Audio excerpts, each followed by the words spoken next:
When I was tied to a spinning wheel and tortured to death, Carl Harrison was busy holding a press conference to accuse me. A few months ago, I was diagnosed with advanced cancer, but the latest results from today's follow-up examination show it's benign. He threw an arm around his secretary, with tears glistening in his eyes. My wife of 8 years vanished overnight, but Lindsay Moore, who isn't my relatives or friends at all, cared for me for 6 months. If I let down such a good woman, I wouldn't be worthy of being called a man. And now, he continued, I want to tell the world. Carl Harrison, will marry Lindsay immediately. The criminal beside me violently shut off the TV, plunging a knife into my ribs. One last chance, he hissed. Are you going to call Carl or not? I was on the brink of death, teeth clenched. He doesn't want me anymore. What's the point? The knife swung, and my life ended. Still no news from her? The assistant asked. Is she really that heartless? No, the man replied, lowering his head. She might as well be dead. 10 days later, police found a heavily decomposed woman's body in the riverbank bushes. They called Carl, her husband, or so he thought, reporting the gruesome murder. Carl staggered slightly as he arrived, detectives struggling to lift the maggot-infested corpse onto the examination table. 10 days under the blazing sun had left it bloated and putrid, making even seasoned forensic pathologists shake their heads in disbelief. Pinching their noses, the detectives handed Carl a sealed, blurry object. He glanced at it and scoffed. This isn't hers. Don't waste my time. Angered by his coldness, one detective confronted him. You think identifying whether this is your wife is a waste of your time? Are you even a man? Carl froze, fists tightening. That's not my wife. That's a heartless woman who abandoned me for her own interests. How dare you moralize at me?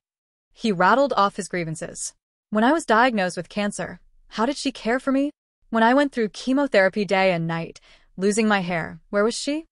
When I cried every night, unable to understand why she left me, did she even feel guilty? The detective froze at the sight of his hysterics. Carl twitched his nostrils, trying to mask a shame he could not fully hide. Sorry, I didn't realize, the detective muttered, patting him on the shoulder, urging him to move on. What neither of them knew was that I was right there, as light as air, waving my hands in desperation. It's not like that. Nothing like that, I screamed, wishing he could hear me. Carl, I whispered in anguish. While you were fighting cancer, I was locked in a dark room and tortured. While your hair fell out, mine was ripped from my scalp. When you couldn't understand why I disappeared, I prayed you'd come save me. But none of it reached him. I had become a phantom for just 1 week, summoning all my strength to reach his side, and still, I could not speak the truth. I collapsed, tears that should not exist falling in silent drops. Almost simultaneously, Carl's eyes reddened. He shrugged, murmuring, when she left, she didn't take any jewelry. It's like she'd decided never to return. Officer, you don't need to call me again. She couldn't be dead, and this corpse definitely isn't her. He turned and left the forensic lab without looking back. As he stepped out, the pathologist conducting the examination called after him, but Carl's phone rang. Smiling, he answered gently, oblivious. Lindsay, did you have another nightmare? Don't worry, I'll be right back. Do you still want that cranberry cake from Light City? I'll pick it up on my way. He drove off with a smile, leaving the forensic doctor confused. The pathologist muttered, the victim's blood type is Rh negative, panda blood. If I remember, his ex-wife had the same type. Only one case in the city. Maybe he should be contacted again. Since Carl drove fast, I had to strain to keep up. Watching him carefully wrap the cranberry cake and place it under the car's air conditioning, memories flashed. How he had once clumsily ruined the mouse cake I loved, and how, under my guidance, he had finally learned to preserve it. We arrived at the garage, and Carl rushed home without pause, heading straight to our marital room. The moment he opened the door, I froze. In just 6 months, the room I had decorated was unrecognizable. The fresh, natural wood tones had been replaced with pink, the color little girls adore. The fabric sofa was gone, replaced with an extravagant French-style one. Even our marital bed, where Carl and I had shared our most intimate moments, was swapped for a Hello Kitty bed. My chest tightened as I recalled how I had once wanted a cheerful mural, only for Carl to refuse, claiming I was childish. Yet now, the entire home bore the cute, whimsical aesthetic he had despised. Carl returned, Lindsay running barefoot into his arms, laughter spilling as they collapsed onto the sofa. "You're finally back. What did the officer say?" she asked, dark eyes blinking, her smile mysterious. "Nothing important," Carl replied, the mention of Allison Hunt darkening his expression. "Let's not talk about unpleasant things. The cake's melting, eat it." He carried her to the table. Lindsay took small bites, sorrow lingering in her expression. "Carl, even by your side, I feel your heart isn't here." Carl froze. Her words seemed to strike a hidden chord. "No," he whispered. Inside me something stirred. Did she say he still cared? Did he still care? Lindsay's eyes glimmered with unshed tears. "There's something I still need to tell you. When you went for your first medical examination, Allison waited impatiently outside, saying you were wasting her time, that it would be better if you died of a serious illness. At that moment, I felt so sorry for you. After she left, I insisted on staying by your side." She sobbed, voice trembling. "I know I'm not even worth a finger of hers, but please don't hate me." I leapt to my feet, shouting, "It's not like that. None of it." That day, I had been so nervous I vomited in the bathroom. When I overheard the doctors discussing Carl's condition, I fainted. When I woke, I was in an empty place, with that villain tormenting me day and night. The memory of those unbearable days made me dizzy. Carl's eyes widened, then he laughed bitterly. "So that's how it was. Lindsay, you're too kind-hearted. How could I ever let down your love?" His eyes reddened as rage twisted his voice. "Too bad I didn't die like she wished. But now, even if she's at the ends of the earth, I'll drag her out and feed her to the sharks." I laughed, then cried, wishing I could become human again to tell him I would willingly face death just to see him once more. But that chance was gone. Carl had already seen my corpse. The tension between him and Lindsay gradually eased, and they fell asleep on the marital bed, wrapped in each other. I, however, could not rest. I felt my existence slipping away. The next morning, the police called Carl again. This time he was ready. "Mr. Harrison, based on further investigation, the corpse matches your ex-wife's characteristics. The similarity is extremely high. I should come see it myself," Carl said, no longer resisting, a mixture of anticipation and morbid satisfaction in his tone. His hatred for me was so deep that only seeing a horrific death could satisfy it. I followed as he sped to the forensics department. "Did you find anything?" he asked, voice tense. The officer nodded, leading him to the examination table. "How tall was your ex-wife?" 169 centimeters, came the reply. "And her weight?" "About 55 kilograms. Blood type? Rh negative." "And did she have an English letter tattooed on her left arm, over a scar?" Carl froze. The forensic doctor carefully lifted my left arm, reduced to a mass of flesh, revealing the letter L. Carl knew the origin of that letter better than anyone. The scar was from when I shielded him, and he had tattooed the letter onto my arm, each stitch a tearful act of devotion. Back then, his career was just taking off, surrounded by envy, with threats totaling $750,000 on his head. I had stepped in front of him, protecting his career at the cost of my own safety. Carl gasped, trembling, repeatedly scanning the victim's records. The officer continued.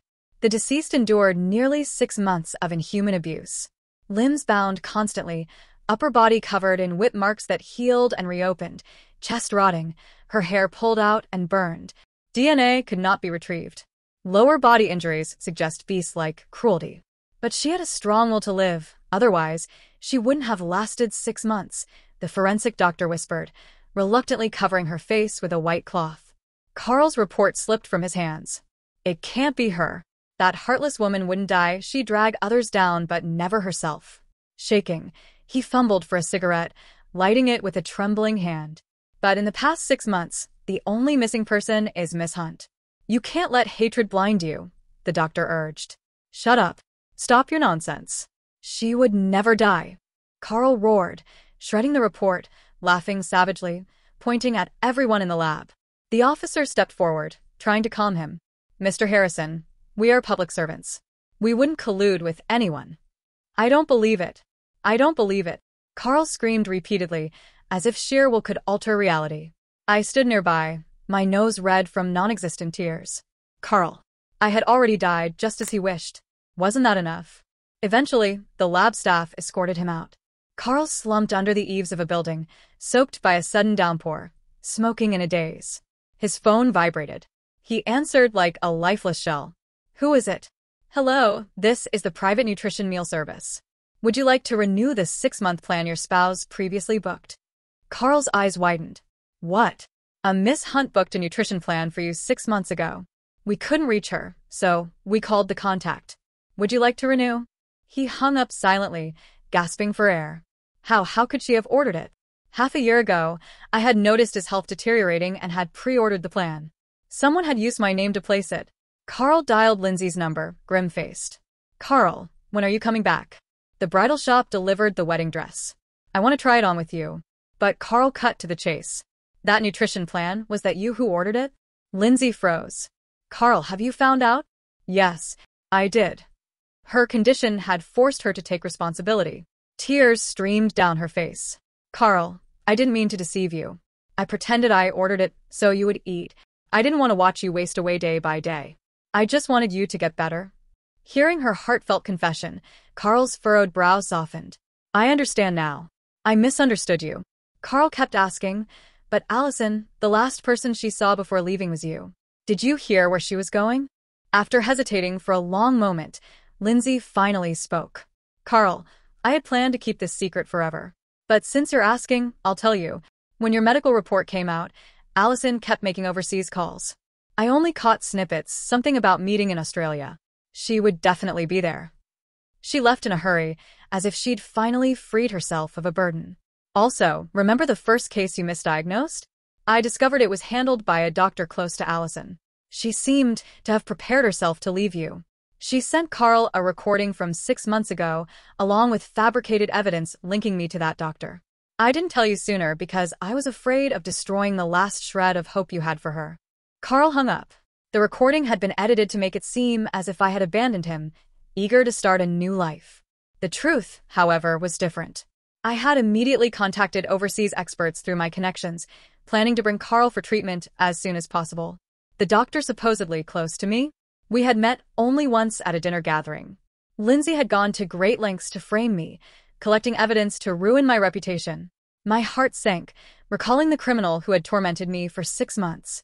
Blindfolded, abused, tortured. No matter how I begged, knelt, or pleaded, he remained unmoved. He promised a reward, never revealing what it was. When he grew tired of me, he tied me to a spinning wheel and used me as a target for knife throws. He drank more, beat me more, and called me worthless, forcing me to call Carl for money. Each time Carl's phone was out of service, he tortured me mercilessly. Still, I clung to hope that Carl would save me. Until the day I died, hearing him say, I don't love you anymore. All my strength left me, and I perished in agony. Now I realized the criminal might have been connected to Lindsay.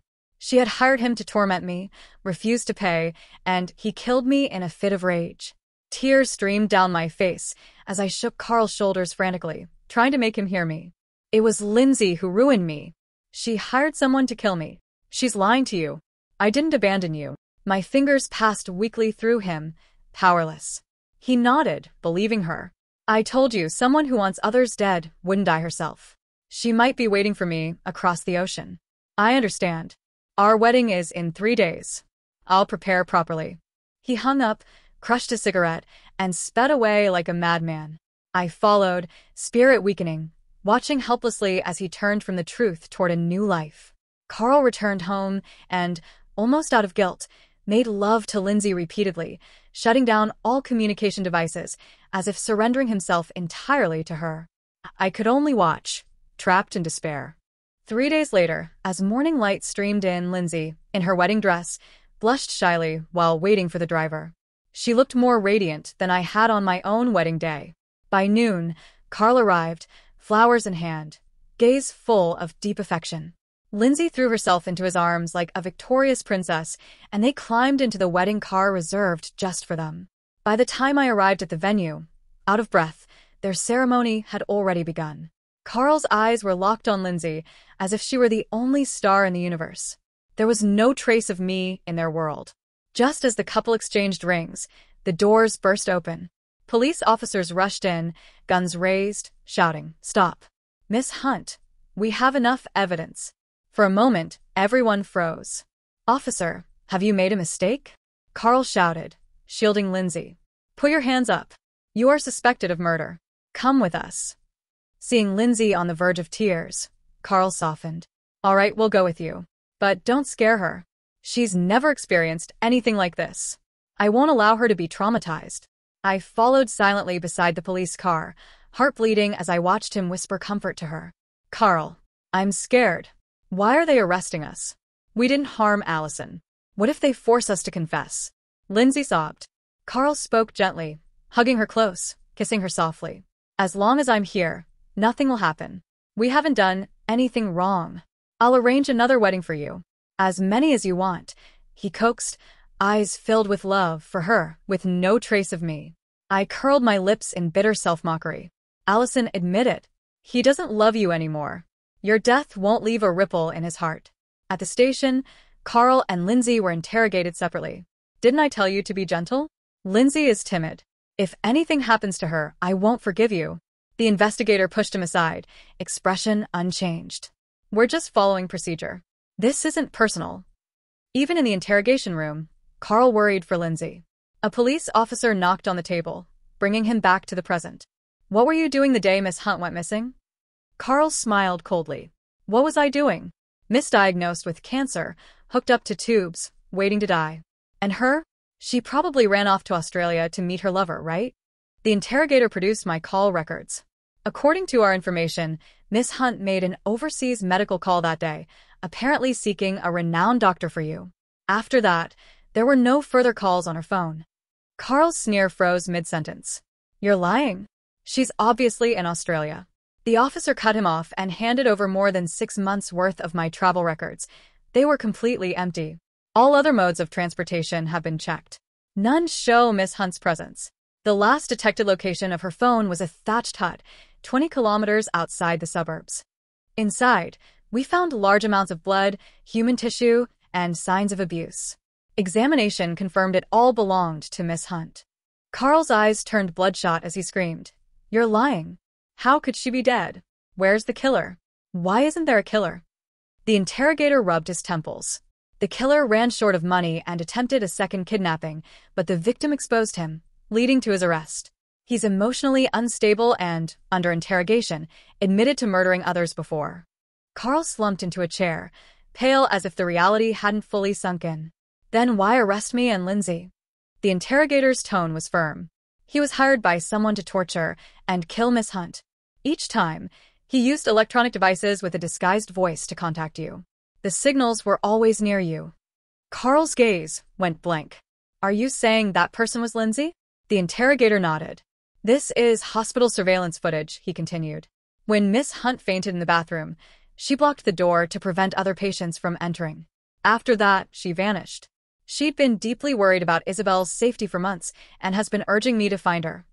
He pulled out another call log. Out of thousands of calls, none went through. The killer admitted that before Miss Hunt died, he forced her to call you for money. But every time, your line was busy. Think, who around you has the power to do this? Carl deflated. This number, I only gave it to Lindsay. She said she was managing it for me, so I wouldn't be upset. I never imagined. His words made my heart clench. He could have learned the truth if he wanted to. But he had been so sure I had abandoned him, so ready to demand my apology, to force me into admitting mistakes. All his waiting, all his certainty, had only allowed him to embrace a new wife while my ghost watched. He truly loved me, but he truly loved Lindsay as well. That's why he believed I had been unfaithful. In his mind, he could occupy the moral high ground, condemning my supposed betrayal, while turning to Lindsay with ease.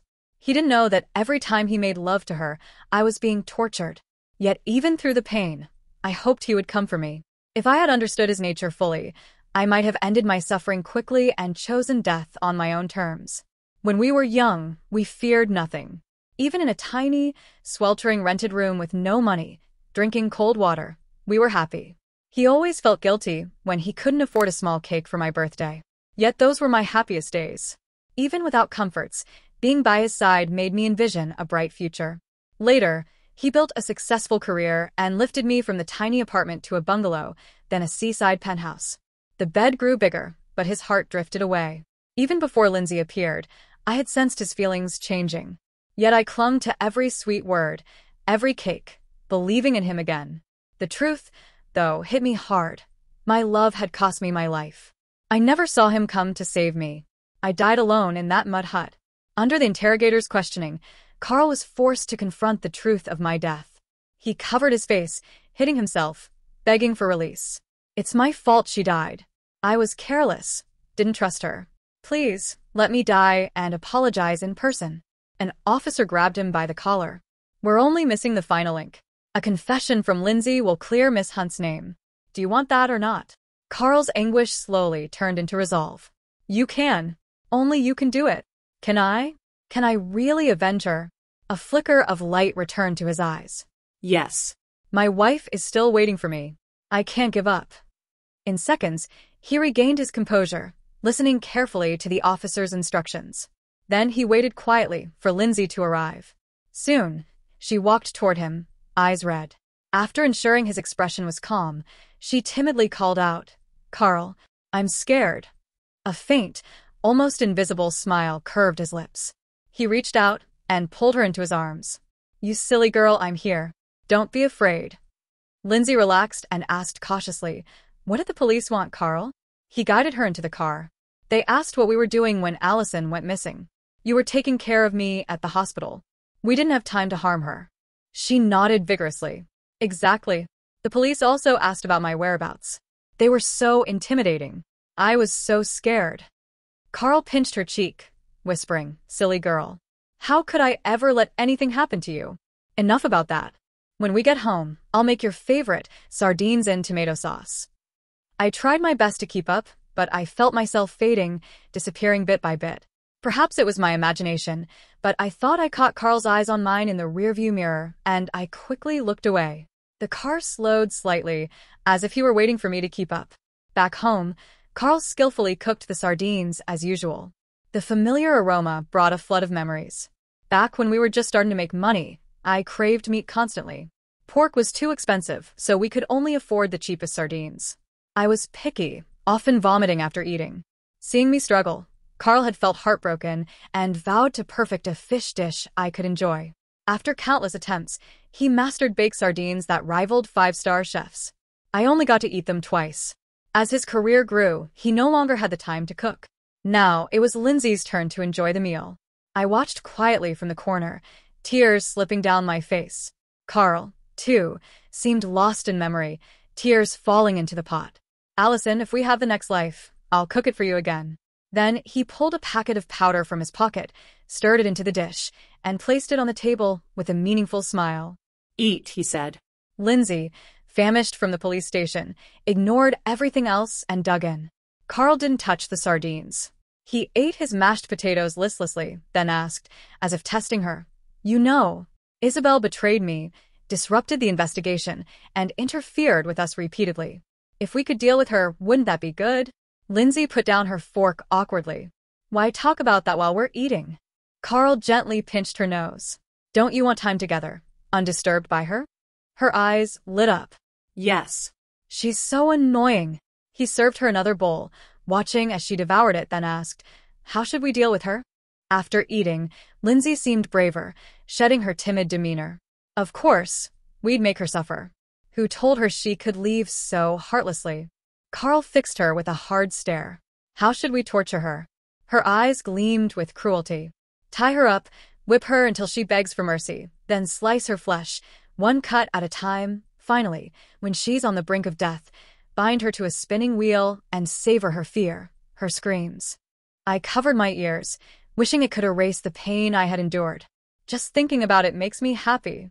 That slut deserves it. Carl could no longer contain his rage. He grabbed her neck with both hands. Say that again, you bitch. Is that how you hired someone to torture Isabel?